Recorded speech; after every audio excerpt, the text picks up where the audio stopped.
Sinupalpal ho ngayon ng isang retired justice ng Supreme Court, yung mga nagsasabi na unconstitutional o labag po sa konstitusyon, ito hong ginawang pag-remand o pagbabalik ng Senado diyan po sa mababang kapulungan ng Kongreso sa articles of impeachment o kasong impeachment laban po kay BP Sara Duterte. At nagsalita po, ito'y retiradong maestrado o justice ng Supreme Court at isa rin po sa mga framers o yung bumalangkas ng 1987 Constitution. So, matindi ho ito mga kababayan. At ito ay bilang pagkontra sa naging pahayag ni Attorney Christian Monsod na isa rin po sa mga framers ng 1987 Constitution. So, binabanggit po ni retired Supreme Court Justice Adolf Ascuna na wala pong nalabag na dito po sa ating saligang batas singgil sa pagbabalik po ng Senado sa impeachment case diyan po sa mababang kapulungan ng Kongreso. Bagamat sa ngayon, di po ba lahat po ng mga magsisilbing prosecutor diyan po sa mababang kapulungan ng Kongreso ay binabanggit ho nila na illegal at labag daw po sa konstitusyon. Di ko na iisa-isahin lahat po ng mga kongresista na magsisilbing prosecutor, sinasabi po nila na labag sa konstitusyon. Tapos, meron din hong mga profesor mula po sa iba't ibang mga law school ang nagsasabi na labag daw po sa konstitusyon. Ito hong naging hakbang ng Senado at nung isinoli o niremand yung impeachment complaint laban po kay BP Sara Duterte. Pero ito ho, mas ako sa tingin ko at akin sa paniniwala ay mas credible. Ito hong si Supreme Court retired justice Adolf Ascuna. Kasi bukod ho ito sa naging maestrado ng Supreme Court, ay siya po ay isa sa mga bumalangkas sa 1987 Constitution. Ito pakinggan ho natin at para makapagbigay linaw sa mga kasi alam nyo ho, yung mga nagsasabi na unconstitutional, alam naman natin yung kanilang pagkabayas Sila po ay malinaw na anti-Duterte. Kumbaga sa ay hindi po nakapiring yung kanilang mata, yung isang mata lang nakapiring. Ibig sabihin, kapag pabor sa kanila, okay. Pero pag hindi, illegal. Ito pakinggan ho natin Adolfo Ascuna, Justice, thank you so much for joining us, sir. Welcome to Market Edge. Thank you very much, Michelle. So initially, maybe get your reaction to what the constitutionalist Christian Monsod said. It is not the Senate's job to question the impeachment case. It is only the Supreme Court. I respectfully disagree with my colleague Christian Monsod. While Supreme Court has the final arbiter and interpreter of the Supreme Court, other bodies will have to interpret it also in the course of performing their duties. So the Senate can interpret the Constitution if it is necessary to do so in order to perform its task under the Constitution, but the final arbiter is the Supreme Court. Which brings us to the main question here. The Senate, as an impeachment court, remanding the articles of impeachment to the House. Is that constitutional or unconstitutional, in your view? The way I put it is the way the Supreme Court usually puts it. It is not unconstitutional, to my mind, because the refer or remand back of the articles of impeachment is a mechanism unique but allowable for allowing the case to cross over from the 19th Congress to the 20th Congress. What is important is that the impeachment court has been convened, that it has acquired jurisdiction over the case, that its jurisdiction continues even with this remand. The case is still alive. It has not been dismissed. It has not been terminated. What is being done is ensuring that the passage of the case from the 19th to the 20th Congress is done. That's why the articles are referred back to the 19th Congress so that the 20th Congress can send it back to the Senate of the 20th Congress, thereby accomplishing a crossover of the case from the 19th to the 20th Congress, something that does not happen before, that this impeachment case is caught between two Congresses. Hindi pa po nangyari yan noon. Kaya itong mechanism na ito, palagay ko this is the first time it's resorted to. That's why we're unused to its appearance. But on analysis, I think it's a very allowable way of ensuring this passage of the case from one Congress to another. Are we expecting? Okay, so yan po, maliwanag po ang binabanggit no, ni retired Supreme Court Justice Adolf Ascuna na hindi po labag sa konstitusyon ito hong ginawang pagbabalik o pagsusoli ng Senado dito po sa Kamara sa impeachment complaint. So ito ho, kayo ho sa ating mga viewers, kanino ho kayo maniniwala? Ito, pakinggan ho natin, ito kinontra ho siya ni retired Supreme Court Justice Ascuna, at ito, pakinggan nyo ho yung binabanggit ito ni Attorney Christian Munsod. Ito ho, On that issue, that is not for the Senate to look into. That is an issue that is the Supreme Court to determine if there have been grave abuse of discretion on any branch or instrumentality of government that amounts to lack or excess of jurisdiction. Parang tinatanong ng Senate sa House, is your charge, yung complaint ninyo, is it constitutional? That's not their job. That is not their responsibility. That issue is to be decided by the Supreme Court. So hindi ko maintindihan kung ano yung ginagawa nitong House. Nakakalimutan yata nila that they are senators of the people. It is the people who voted them as senator. They are not senators for Duterte. They're senators for the people. And the wishes of the people, as embodied in the Constitution, should be followed by them.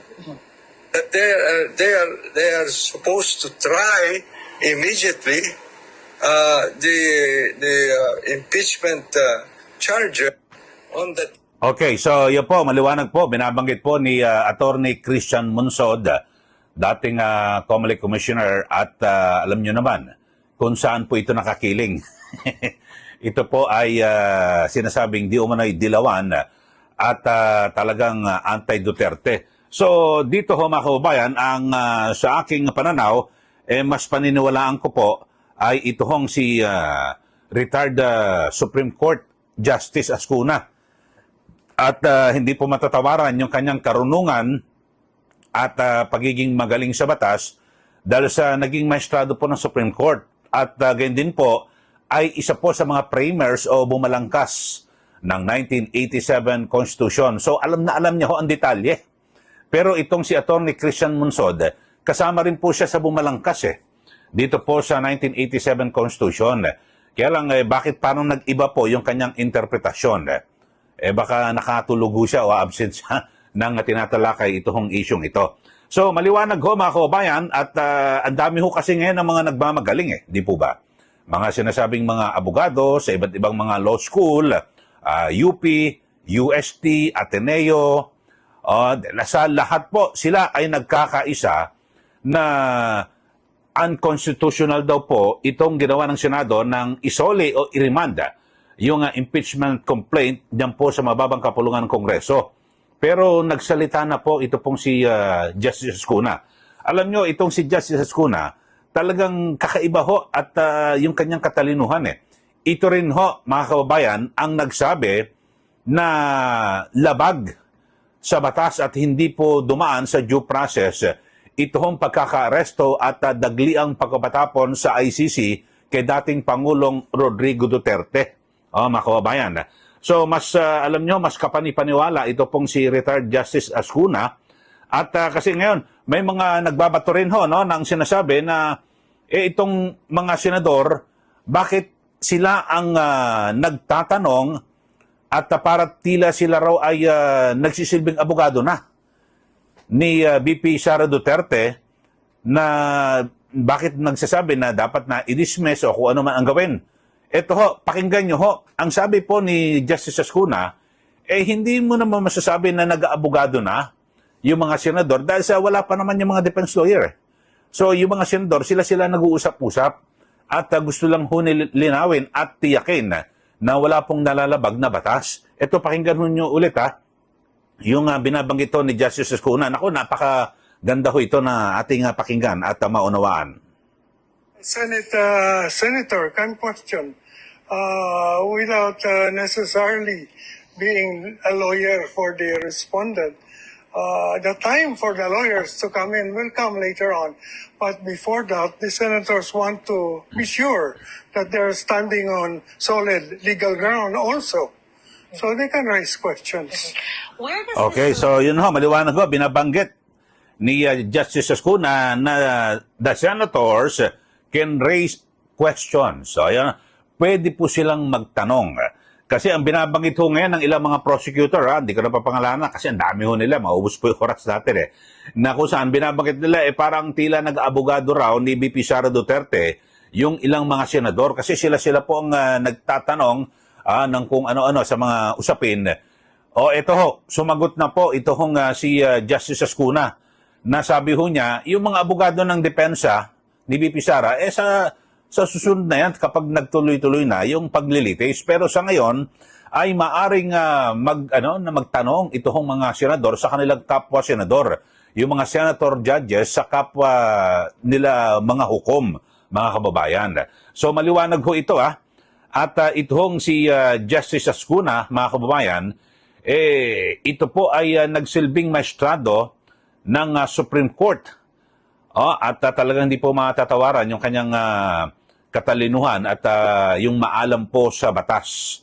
Siya po ay na-appoint noong October 24, 2002. Mga kasama. So, yun po. At siya rin ang naging Chancellor ng Philippine Judicial Academy. At bago siya napunta sa sa Supreme Court. Yun ho. Talagang matindi ho ito, mga kababayan. At talagang hindi matatawaran tapos kasama ka pa sa balangkas ng saligang batas natin yung 1987 na kung saan ay siya po ay na marami ko siya mga bumalagkas 'di ba? At dito po sa konstitusyon. So maliwanag po mga kababayan na kayo yung ating mga viewers.